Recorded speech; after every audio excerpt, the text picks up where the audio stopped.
السلام علیکم ورحمۃ اللہ وبرکاتہ۔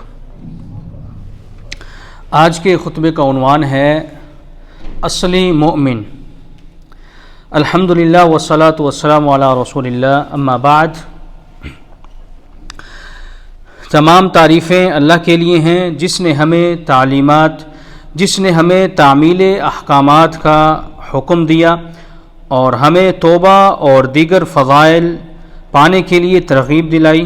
میں اسی کی تعریف اور شکر بجا لاتا ہوں کہ اس نے توفیق دیتے ہوئے کامیابی کے راستے پر گامزن کیا۔ میں گواہی دیتا ہوں کہ اس کے سوا کوئی معبود برحق نہیں، وہ یکتا ہے۔ قربانی، نماز، عبادت میں اس کا کوئی شریک نہیں، اور میں یہ گواہی دیتا ہوں کہ ہمارے نبی محمد صلی اللہ علیہ وسلم اللہ تعالیٰ کے بندے اور آخری رسول ہیں۔ آپ نے ہمیں بھلائی پر چلنے کا راستہ دکھایا۔ اللہ تعالیٰ آپ پر، آپ کی آل پر اور تمام صحابہ کرام پر ڈھیروں درود و سلامتی نازل فرمائے۔ حمد و ثنا کے بعد اے مسلمانوں، میں اپنے آپ اور تمام سامعین کو تقوی کی نصیحت کرتا ہوں، کیونکہ فرمان باری تعالیٰ ہے، اے ایمان والو، اللہ سے ایسے ڈرو جیسے اس سے ڈرنے کا حق ہے، اور تمہیں موت مسلمان کی حالت میں آئے۔ اے مسلمانوں، فرمان باری تعالیٰ ہے، یا ایھا الذین آمنوا استجیبوا للہ وللرسول اذا دعاکم لما یحییکم۔ اے ایمان والو، جب رسول تمہیں ایسی چیز کی طرف بلائیں جو تمہارے لیے زندگی بخش ہو تو اللہ اور اس کے رسول کا حکم مانو۔ اللہ اور اس کے رسول کی بات ماننے کا مطلب تمام اسلامی احکامات کی پابندی ہے۔ اس کی طرف اللہ تعالیٰ اور رسول اللہ صلی اللہ علیہ وسلم نے ہمیں دعوت دی ہے۔ مسلمان اپنی زندگی کے تمام تر معاملات میں اللہ کی بات مانتا ہے۔ نماز، زکوٰۃ، روزہ، اطاعت والدین، صلہ رحمی، لین دین، لباس، شکل و صورت، کاروبار، الغرض ہر چیز میں اسی کی بات تسلیم کرتا ہے۔ ایک خاتون اللہ کے احکامات کی تعمیل کرتی ہے۔ حجاب، پردہ، بناؤ سنگار، گھریلو معاملات، خاوند اور بچوں کے ساتھ تعلقات، ہر لحاظ سے اللہ کے احکامات کو مقدم رکھتی ہے۔ فوری طور پر حکم کی تعمیل سچے مومن کی علامت ہے، اصلی مومن کی علامت ہے، اور حقیقت میں یہی علم نافع اور عمل صالح کا نتیجہ ہے۔ تعلیمات الہی کی تعمیل کرنے والے ہی اصل میں کامیاب لوگ ہیں۔ وہ سچے مومن ہیں، اصلی مومن ہیں، اپنے اہداف کو پانے والے ہیں۔ ہر تکلیف سے یہ لوگ بچ جاتے ہیں جس سے ان کی آنکھیں ٹھنڈی اور روحانی تسکین حاصل ہوتی ہے۔ فرمان باری تعالیٰ ہے، مومنوں کی تو بات ہی یہ ہوتی ہے کہ جب انہیں اللہ اور اس کے رسول کی طرف بلایا جائے تاکہ وہ ان کے درمیان فیصلہ کرے تو وہ کہتے ہیں کہ ہم نے سن لیا اور اطاعت کی۔ ایسے ہی لوگ، اسی طرح کے لوگ ہی فلاح پانے والے ہیں۔ حقیقت میں اہل ایمان یہی کہتے ہیں، ہم نے سنا اور اطاعت بھی کی، چاہے تنگی و ترشی ہو یا آسانی و خوشحالی، جبکہ منافقین روح گردانی اور منہ پھیر کر دوسری جانب چل دیتے ہیں۔ اللہ کے راستے سے روکنا اور رسول اللہ صلی اللہ علیہ وسلم کی مخالفت کرنا ان منافقین کی عادت ہوتی ہے۔ فرمان باری تعالیٰ ہے، اور جب انہیں کہا جاتا ہے کہ اس چیز کی طرف آؤ جو اللہ نے نازل کی ہے اور رسول کی طرف آؤ، تو آپ منافقوں کو دیکھیں گے کہ وہ آپ کے پاس آنے سے گریز کرتے ہیں۔ احکامات الہی و فرامین نبوی کی تعمیل میں قلب و عقل کی زندگی پنہاں ہے۔ یہی افراد اور معاشرے کی زندگی ہے، بلکہ پوری امت کے لیے آب حیات ہے۔ اسی لیے کامل زندگی پانے والے وہی لوگ تھے جنہوں نے احکامات الہیہ کی تعمیل مکمل طور پر کی، اور وہ تھے صحابہ کرام۔ جس قدر تعمیل میں کمی ہوگی اسی قدر دل کمزور اور زندگی بے برکت ہوگی، اور جس کا ضمیر مردہ ہو جائے وہ کسی حکم کی تعمیل نہیں کرتا، جس کے بارے میں اللہ تعالیٰ نے ارشاد فرمایا، اِنَّكَ لَا تُسْمِعُ الْمَوْتَىٰ وَلَا تُسْمِعُ الصُّمَّ الدُّعَاءَ اِذَا وَلَّوْا مُدْبِرِينَ۔ نہ تو آپ مردوں کو سنا سکتے ہیں اور نہ ایسے بہروں کو اپنی پکار سنا سکتے ہیں جو پیٹھ پھیر کر بھاگ رہے ہوں۔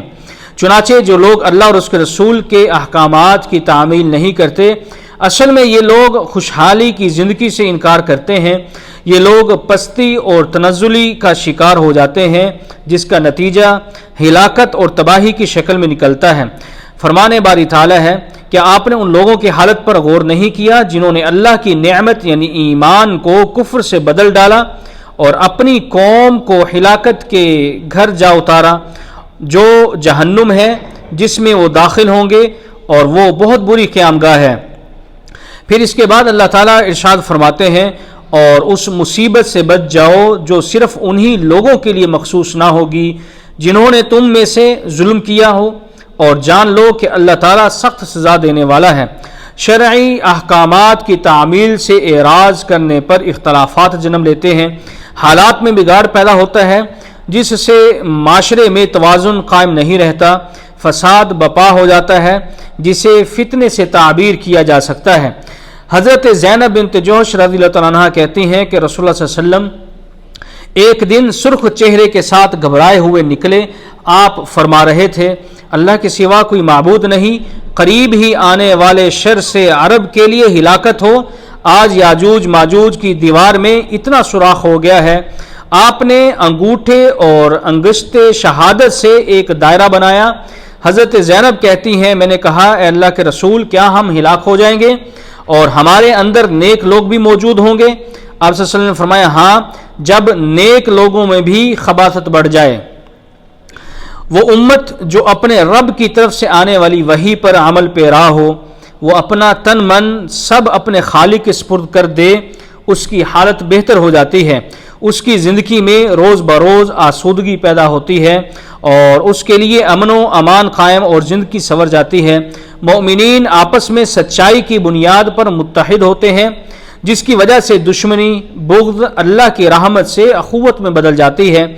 جیسے کہ رسول اللہ صلی اللہ علیہ وسلم نے فرمایا، آپس میں پیار و محبت کے متعلق مومنین کی مثال ایک جسم کی مانند ہے، اگر جسم کا ایک حصہ بیمار ہو تو سارے کا سارا بدن بے چینی اور بخار کسی کیفیت میں مبتلا رہتا ہے۔ اگر بندے احکامات کی تعمیل کریں تو اللہ تعالیٰ بھی ان کی دعاؤں کو شرف قبولیت سے نوازتا ہے، وہ حکمت سے بھرپور اندازے کے مطابق قبولیت کا وقت مقرر کرتا ہے۔ فرمان نبوی ہے، جب تک جلد بازی نہ کرو اس وقت تک اللہ تعالیٰ دعاؤں کو قبول کرتا ہے۔ جلد بازی یہ ہے کہ بندہ یہ کہے میں نے دعائیں تو کی ہیں لیکن دعا قبول نہیں ہوئی، رواہ البخاری و مسلم۔ اللہ تعالیٰ اسی کو مثبت جواب دیتا ہے جو احکام کی تعمیل کرے۔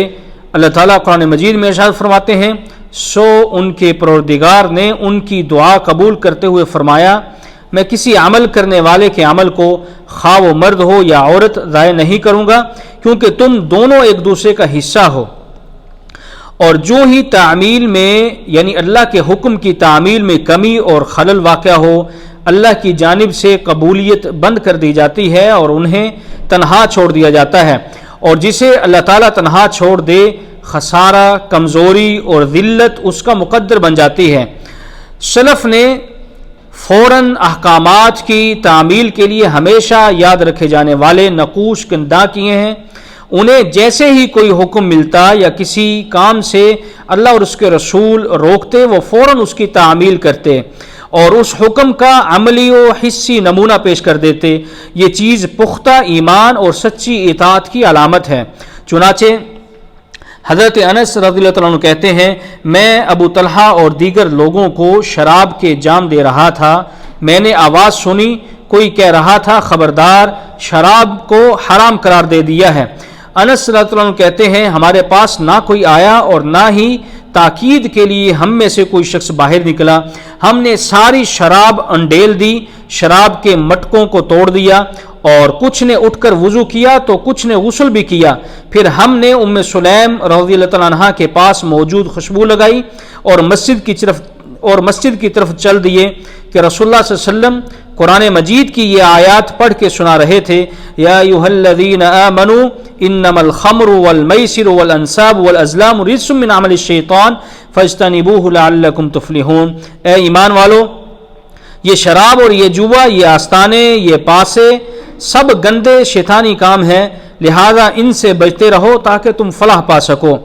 اما عائشہ رضی اللہ تعالیٰ عنہ کہتی ہیں کہ قریشی خواتین کی خاص فضیلت ہے، جبکہ اللہ کی قسم انصاری خواتین سے بڑھ کر کتاب اللہ کی تصدیق کرنے والی خواتین میں نے نہیں دیکھیں، ان خواتین سے بڑھ کر میں نے کتاب اللہ پر تصدیق کرنے والی عورتیں نہیں دیکھیں۔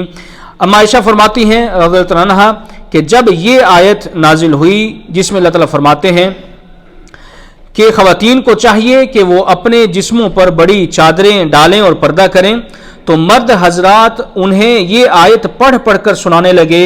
ایک شخص اپنی بیوی، بیٹی، بہن اور دیگر رشتہ دار خواتین کو آیات سناتا تو تمام خواتین نے مختلف نقوش والی چادریں لے لیں اور اللہ تعالیٰ کے نازل کردہ حکم کی تصدیق کرتے ہوئے اور اس پر ایمان لاتے ہوئے ان میں اپنے آپ کو چھپا لیا، اور رسول اللہ صلی اللہ علیہ وسلم کے پیچھے نماز میں بالوں سے بنی ہی چادریں سر پر ہونے کی وجہ سے ایسے لگتا جیسے ان کے سروں پر کوے ہوں۔ ایک بار رسول اللہ صلی اللہ علیہ وسلم نے ایک آدمی کو ہاتھ میں سونے کی انگوٹھی پہنے ہوئے دیکھی۔ آپ صلی اللہ علیہ وسلم نے اسے اتار کر پھینک دیا اور فرمایا، کوئی آگ کے انگارے کو اٹھا کر اپنے ہاتھ میں رکھنا چاہے گا؟ جب رسول اللہ صلی اللہ علیہ وسلم اس جگہ سے چلے گئے تو اس شخص کے ساتھی اور دوستوں نے کہا، اپنی انگوٹھی اٹھا لو اور بیچ کر اس سے فائدہ اٹھا لینا۔ تو اس شخص نے کہا، اللہ کی قسم، جس انگوٹھی کو رسول اللہ صلی اللہ علیہ وسلم نے اتار کر پھینکا ہو، بھلا میں اس انگوٹھی کو کیسے اٹھا سکتا ہوں؟ اے اللہ کے بندو، تعمیل احکام کی کچھ علامات ہیں جن میں نماز کی ادائیگی، نظام شورا کا قیام اور اللہ کی راہ میں خرچ کرنا شامل ہے۔ اسی بارے میں اللہ تعالیٰ ارشاد فرماتے ہیں، اور جو اپنے پروردگار کا حکم مانتے اور نماز قائم کرتے ہیں اور ان کے کام باہمی مشورے سے طے پاتے ہیں، اور جو کچھ رزق ہم نے انہیں دیا ہے وہ اس میں سے خرچ کرتے ہیں، جبکہ تکبر، منصب کی لالچ، عیش پرستی میں پڑنے کی وجہ سے فرامین الہیہ کی تعمیل میں رکاوٹیں پیدا ہوتی ہیں، لیکن خواہش پرستی انسان کو بالکل بے عمل بنا دیتی ہے۔ فرمان باری تعالیٰ ہے، پھر اگر وہ کوئی جواب نہ دے سکیں تو جان لیجئے کہ وہ صرف اپنی خواہشات کے پیچھے پڑے ہوئے ہیں، اور اس سے زیادہ گمراہ بھلا کون ہو سکتا ہے جو اللہ کی ہدایت کو چھوڑ کر محض اپنی خواہش کے پیچھے لگا ہوا ہو، اور اللہ تعالیٰ ایسے ظالموں کو ہدایت نہیں دیتا۔ اے میرے اسلامی بھائیوں، جو اللہ کے احکامات پر عمل کرے گا وہ جنت میں اچھا مقام پائے گا، اور جس نے روح گردانی یا منہ پھیرنے کی کوشش کی اس کا انجام بہت ہی برا ہوگا۔ پھر اسے کوئی چیز بھی فائدہ نہیں دے گی، نہ کنبہ، نہ قبیلہ، اور نہ ہی جائیداد، چاہے زمین کو 2 بار سونے سے بھر کر لے آئے، اسی کے لیے کوئی چیز بھی سود مند نہیں ہوگی، کیونکہ انہی کے بارے میں اللہ تعالیٰ ارشاد فرماتے ہیں، جن لوگوں نے اپنے پروردگار کا حکم مان لیا ان کے لیے بھلائی ہے، اور جنہوں نے نہیں مانا تو اگر وہ سب کچھ انہیں میسر آ جائے جو زمین میں ہے، بلکہ اتنا اور بھی، تو وہ سب کچھ دے کر اللہ کی گرفت سے بچنے پر تیار ہو جائیں گے۔ یہی لوگ گرفت سے بچنے پر تیار ہو جائیں گے، یہی لوگ ہیں جن سے بری طرح حساب لیا جائے گا، ان کا ٹھکانہ دوزخ ہوگا جو بہت ہی بری جگہ ہے۔ اللہ تعالیٰ سے دعا ہے کہ وہ قرآن مجید کو ہمارے لیے خیر و برکت والا بنائے اور اس کی آیات سے مستفید ہونے کی توفیق عطا فرمائے۔ سبحان ربک رب العزت عما یصفون، وسلام علی المرسلین والحمد للہ رب العالمین۔